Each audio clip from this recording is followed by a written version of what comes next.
안녕하십니까. 인문학연구소 인양입니다. 이번 시간에도 우리 역사 속의 범죄자들 이야기를 해보도록 하겠는데요. 오늘은 그 74번째 50년 동안 미제로 남은 부산 사인펜 살인마 사건에 대한 이야기를 해보도록 하겠습니다. 자, 74번째 아이들의 시체 위에 낙서를 남긴 살인마. 문명이 발달하면서 인권도 함께 성장했지만 그 중에서도 노예와 여성 그리고 아이에 대한 인식만큼 변화한 것도 드물다고 생각합니다. 특히 아동의 개념과 인권은 17세기를 지나면서부터 급부상했는데요. 서구 사회에서 서구 사회의 경우에 중세까지도 아동의 개념 자체가 존재하지 않았으니까 17세기부터 부르주아 계급을 중심으로 아동에 대한 개념이 성립되었고요. 산업혁명 이후에 경제적인 지원이 가능해지면서 각종 학교와 구민법의 일환으로 국가에서 아동을 보호한다라는 보호법이 하나둘 생성되기 시작했습니다. 우리나라 역시 이런 서구 사회의 변화에 맞추어서 일제강점기 시대에 처음으로 아동 복지에 관한 문제가 대두가 되었고, 한국전쟁 이후인 1957년 5월 5일 어린이 헌장이 발표되면서 어린이의 인권을 존중하는 기틀을 마련하게 됩니다. 이후 어린이에 대한 범죄는 동서양을 막론하고 중범죄로 취급을 받았지만 그럼에도 불구하고 어린이라는 신체적, 정신적 약자를 대상으로 하는 범죄는 꾸준하게 발생했습니다. 오늘 이야기할 범죄 역시 어린이들을 대상으로 끔찍한 살인사건을 벌였던 50년이 지난 지금까지도 미제 사건으로 남아있는, 그래서 진심으로 안타까운 그런 사건이라고 할 수가 있습니다. 1. 김현정 양의 실종 그리고 살해. 1975년 8월 20일 저녁 8시경 당시 7살이었던 현정 양은 평소 자신이 좋아하던 핫도그를 사 먹겠다고 아버지에게 말을 했고요. 저녁 8시였지만 여름인지라 아직 그리 어둡지도 않은 데다가 핫도그 가게 역시 집과 그리 멀지 않았기 때문에 현정 양의 아버지는 핫도그를 사 먹고 오라면서 용돈을 주십니다. 하지만 한참 시간이 지났어도 현정양이 집에 돌아오지 않자 부모님들은 딸을 찾아 나섰고요. 핫도그 가게 주인은 이미 한참 전에 현정양이 핫도그를 사서 집 쪽으로 뛰어갔다라는 말을 듣게 됩니다. 현정양의 부모들은 곧바로 경찰에 신고를 했고요. 현정양의 부모님과 이웃 주민들, 파출소에서 지원 나온 순경들까지 합세해서 현정양을 찾기 시작합니다. 자, 이게 당시 현정양의 얼굴도 나와 있고요. 그러나 그리 늦은 시간도 아니었고 주택 밀집가였던 현정양의 동네 부산 직할시 사구 장림동에서 현정양을 목격했다는 사람이 아무도 없었습니다. 그야말로 깜짝같이 7살짜리 아이가 사라져 버린 거죠. 그렇게 현정양의 부모가 뜬 눈으로 밤을 새우던 중에 현정양의 집에서 8km 정도 떨어진 동광동의 용두산 공원의 관리인 문 씨가 새벽 5시 45분경 공원을 순찰하다가 산책로에서 한 어린이의 시신을 발견하게 됩니다. 문 씨는 직감적으로 이거는 큰일이다 라고 생각하고 바로 경찰에 신고했지만 경찰은 2시간이 지난 8시경에야 겨우 현장에 도착을 합니다. 당시에는 길에서 굶어 죽거나 식중독 등으로 사망한 아이들이 가끔 발견되고는 했기 때문에 대수롭지 않게 생각했기 때문이죠. 그러나 막상 현장에서 본 아이의 시신은 매우 끔찍했습니다. 아이 귀 밑쪽은 심한 타박상으로 검붉게 멍이 든 상태였고요. 손과 발은 아이가 입고 있던 옷을 찢어서 꼼짝 못하게 묶여 있었습니다. 하지만 더욱 범인의 잔인함이 느껴진 것은 바로 사체의 배 위에 범인이 직접 쓴 글씨가 남아 있었기 때문이었습니다. 거기엔 검은색 사인펜으로 범천동 이정숙이가 대신공원에서 죽였다 라는 내용이 적혀 있었습니다. 자, 이 아이 시체의 사인은 경부압박 질식사, 즉 목을 졸라서 죽인 것이었습니다. 경찰은 시신의 신원을 확인해야 하는 과정에서 전날 신고된 현정양의 부모에게 연락을 했고요. 시신을 확인한 현정양의 부모들은 시신을 확인하고 절망에 빠지게 됩니다. 하지만 부모들을 더욱 화나게 만든 것은 사건 현장에 출동했던 경찰들 때문이었습니다. 그들은 손발이 묶이고 목이 졸려 죽은 뒤에 시체에 글씨까지 쓰여 있었음에도 불구하고 상부에는 거린으로 보이는 여자아이가 식중독 내지 약물 중독으로 사망한 것으로 추정된다 라고 보고한 거죠. 당연히 현정양의 유가족은 강하게 반발했고요. 그제야 경찰들은 이 사건을 유괴살인사건으로 변경해서 수사를 시작합니다. 이 경찰들의 판단이 진짜 눈꼽만큼도 이해가 안 갑니다. 당시 시신의 상태로 보아서 현정양은 실종된 직후에 바로 살해가 된 것으로 추정이 되었는데 길어야 10분 이상이 걸리지 않았을 것으로 파악됐습니다. 문제는 그리 늦지 않은 시간이었고 여름이어서 오가는 사람들이 많았을 이 주택 밀집가 지역에서 누구도 현정양이 납치되는 것을 몰랐다라는 점입니다. 경찰은 이 사실에 초점을 맞추고 면식범에 의한 범행이라고 생각을 합니다.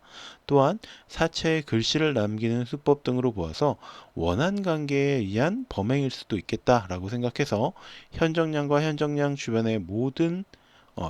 부모 주변의 모든 사람을 탐문했지만 혐의점을 찾지는 못했습니다. 물론 부산에 살고 있는 이정숙이란 이름을 모두 파악해서 조사했지만 역시 아무런 성과가 없었죠. 수사가 난항에 빠지자 경찰은 수사의 초점을 바꾸게 됩니다. 우선 보통의 유괴, 납치범들이 금품을 요구하는 것에 비해서 이 사건의 범인은 그런 과정 없이 바로 현정양을 살해했고요.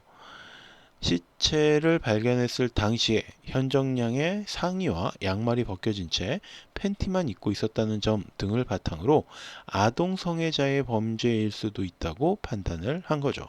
경찰은 아동 성추행 등 동종의 범죄자와 성도착증 환자들을 대상으로 다시 탐문 조사를 시작합니다. 두 번째, 배준일 군의 실종과 사망. 경찰들이 현정양의 사건 해결을 위해서 노력하고 있던 8월 24일, 즉 현정양의 시신이 발견되고 3일째 되던 날 오후 7시경에 부산 동구 좌천동에 살고 있었던 5살짜리 준일 군은 집 앞에서 혼자 놀다가 사라졌습니다. 당시 준일 군의 아버지는 준일 군이 저녁을 먹은 뒤에 잠든 줄 알고 있었지만 어머니가 외출해서 돌아왔을 때 준일 군은 이미 사라진 뒤였습니다. 그나마 준일 군의 아버지와 함께 일하던 직장 동료가 저녁 7시경에 그 집 앞을 지나다가 혼자 놀고 있는 준일 군을 보고는 20원을 쥐어주면서 얼른 집에 들어가라 라고 말을 했고요. 준일 군이 집 쪽으로 가는 것을 보고 자신도 귀가했다라는 목격담을 진술하면서 희망을 주게 됩니다. 그러나 역시 밤새도록 준일 군의 흔적은 찾지 못했고 직장 동료 외에는 준일 군을 보았다는 사람이 없었습니다. 그리고 역시 다음 날인 8월 25일 새벽 6시경 준일 군의 집과 약 7km 정도 떨어진 서구 충무동의 부산 공동 어시장에서 생선 상자 적재일을 하던 40대의 박 씨가 한쪽에 쌓여있던 상자 더미 속에서 작은 손 하나가 튀어나온 것을 보게 됩니다. 수상하게 생각한 박 씨는 상자를 들추었고요. 그 안에서 손발이 결박당한 채로 살해된 남자아이의 시신을 발견하고 경찰에 신고합니다. 현장에 출동한 경찰은 이 시신이 전날 실종된 배준일 군이라는 사실을 확인했고요. 사인 역시 현정양과 동일한 경부압박 질식사라는 사실을 파악해냅니다. 무엇보다 현정양 사건과 마찬가지로 준일 군의 손과 발은 준일 군이 입고 있었던 러닝 셔츠를 찢어서 묶여 있었고요. 배 위에는 후하하 죽였다 라는 섬뜩한 글씨가 쓰여 있었습니다. 아동을 대상으로 연달아 발생한 이 끔찍한 유괴살인 사건은 곧 전 국민에게 보도가 되었고 사람들은 범인의 끔찍함에 분노하게 됩니다. 당시 대통령이었던 박정희 역시 범인을 꼭 체포하라 라는 지시를 내렸을 정도로 온 나라가 발칵 뒤집혔던 겁니다. 그리고 이런 난리통에 경찰서로 한 통의 제보가 들어옵니다. 바로 한 택시 운전사가 자신이 8월 25일 밤 10시경 좌천동에서 준일군과 비슷한 인상착의를 지닌 남자아이와 20, 30대 정도의 남성을 태워서 충무동 수산시장 앞에 내려다 주었다라는 것이었습니다. 좌천동은 준일군의 집이 있는 동네였고요. 충무동 수산시장은 준일군의 시체가 발견된 장소였기 때문에 경찰은 택시 운전사의 진술을 토대로 범인의 윤곽을 그려가기 시작합니다.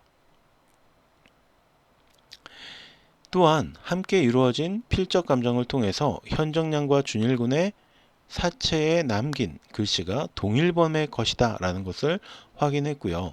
글씨의 높낮이나 크기의 변화, 간격 등이 일정하지 않은 것으로 보아서 범인의 지적 수준이 낮다라는 판단을 하게 됩니다. 그리고 다음과 같은 두 사건의 공통점을 정리하죠. 1. 범행 대상이 10세 미만의 아동이다. 2. 흉기를 사용하지 않고 상의를 찢어 손발을 묶고 목을 졸라 살해했다. 3. 범행 시간이 7시에서 8시 사이의 해질녘이었다. 4. 살해 후 피해 아동의 배에 의문의 낙서를 남겼다. 세 번째, 드러난 범인의 윤곽. 그러나 그리고 이 시기에 경찰서에 주목할 만한 전화가 한 통 걸려왔다라는 사실이 뒤늦게 확인됩니다. 바로 8월 23일 밤 11시, 즉 현정양이 살해되고 준일군이 살해되기 전인 그 중간쯤에 한 남성이 부산대교 파출소로 전화를 걸어서 용두산공원 김양 살해 사건을 아느냐, 내가 대양공고와 대양중학교 사이에서 김양을 살해했다 라고 말하고 전화를 끊었다라는 거죠. 그리고 다시 20분 뒤에 전화를 걸어서 수사 좀 잘해라. 그래서 나를 잡을 수 있겠냐? 라고 말을 했고 경찰이 당신 아까 그 사람이지? 어디서 전화하는 거냐? 라고 묻자 7698 따라해라. 7698 이라고 소리를 쳤습니다. 즉 현정양을 살해한 범인은 8월 20일 현정양을 납치 살해했고요. 그 범인이 다시 23일에 파출소에 전화를 건 뒤에 24일에는 준일군을 납치해서 살해한 거죠. 그러나 사건이 공론화되면서 또 한 건의 제보가 추가로 접수됩니다. 바로 8월 18일 부산 진구 범천동에서 9살짜리 여자아이가 괴한에게 납치당해 살해당할 뻔했지만 살아났다라는 것입니다. 그리고 이 여자아이의 이름이 바로 현정양의 배 위에 쓰여 있었던 이름 이정숙이었습니다. 정숙양에 따르면 피아노 학원이 끝나고 집에 가는 길에 범인과 마주쳤고 대신공원에 물놀이를 가자라고 해서 따라갔다가 4시간가량 같이 놀았고 그러다가 갑자기 목을 졸라서 기절했다라는 거죠. 다행히 범인이 정숙양이 죽었다라고 생각을 하고 자리를 떠났고 지나가던 등산객이 정숙양을 발견해서 목숨을 건질 수 있었다라는 거였죠. 그러니까 현정양의 사체에 범인이 썼던 범천동 이정숙이가 대신공원에서 죽였다라는 말은 사실 범천동에 사는 이정숙이를 내가 대신공원에서 죽였다라는 뜻이었던 겁니다. 더구나 소름 돋는 것은 대교 파출소에 전화를 했던 남성이 말한 7698이라는 숫자는 이정숙 양의 집 전화번호 뒷자리였다라는 거죠.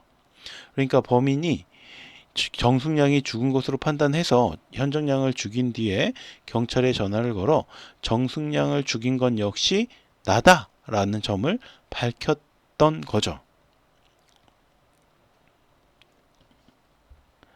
아무튼 정숙양의 협조하에 범인의 몽타주를 작성한 경찰은 보도자를 통해서 몽타주를 뿌리면서 170 전후의 키를 지닌 20, 30대 사이의 각진 얼굴을 지닌 남성, 코 옆에 점 2개, 입술 위에 점 1개가 있었다는 특징도 밝혀냅니다.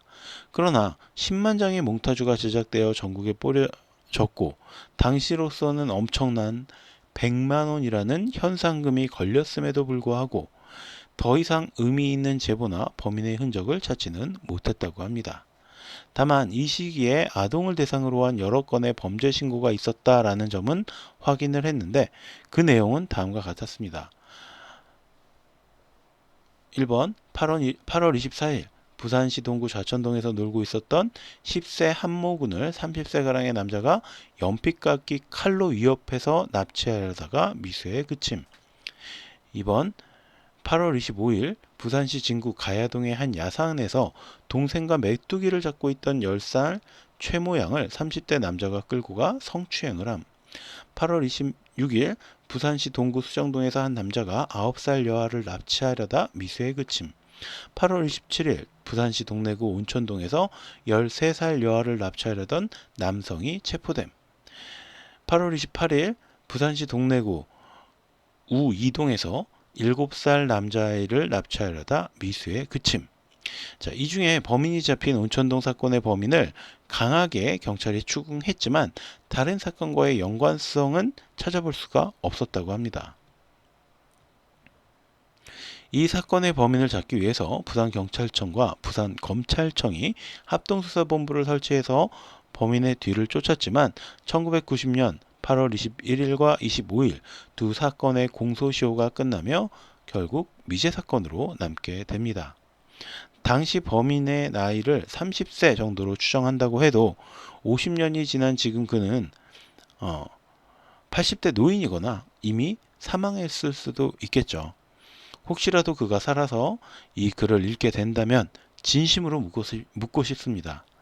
아무런 죄 없는 어린아이들을 대체 왜 죽였고 사체의 낙서는 또 왜 했는지, 그리고 지금까지 마음 편하게 잘 먹고 잘 살았는지 정말로 물어보고 싶습니다.